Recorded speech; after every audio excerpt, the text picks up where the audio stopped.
Simulia block बाटी पंचायत कबीरपुर खेल पड़िया प्रफुल्ल चंद्र memorial cricket club आनुकूल्य टी20 cricket tournament उद्यापित हो जाइए। मोट 8टी दल अंशग्रहण करते।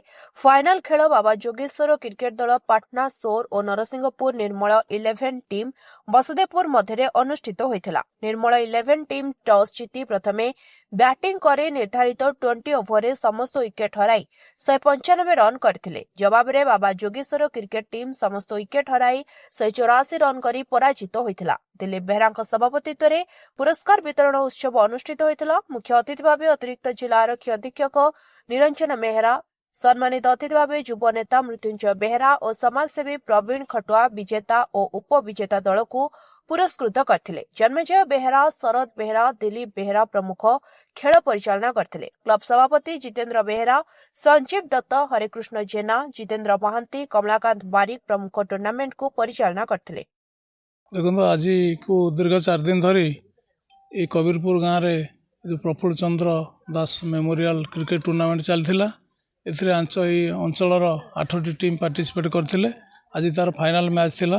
आज नरसिंहपुर एवं पाटना गाँव भितर खेलाड़ी मान भितर आज फाइनाल मैच खेलाई एवं खेलाड़ी माने खूब चित्ताकर्षक खेल प्रदर्शन करते। परिशेष नरसिंहपुर टीम क्रिकेट टीम में आज निश्चित भाव में विजयर टीका पिंधि। ये जो क्रिकेट मैच चली जो आमर प्रफुल्ल चंद्र दास मेमोरियल प्रफुल्ल चंद्र विशाल मेमोरियल जो टूर्नामेंट माध्यम अंचल सबू युव समाज मान भितर युवक मान भितर गोटे एकता एवं निज निज भितर श्रृंखला चरित्र गठन यहाँ निश्चित भाव में समस्त को शिक्षा दूची। श्रवण करते 8टी मध्य आज फाइनाल को जाइए नरसिंहपुर और पाटना। प्रथम बहुत बढ़िया खेल होता जहाँ पाटना बैटिंग करी प्रथम 195 रन टार्गेट देता ताकू नरसिंहपुर 196 रन करी विजय हासिल कला।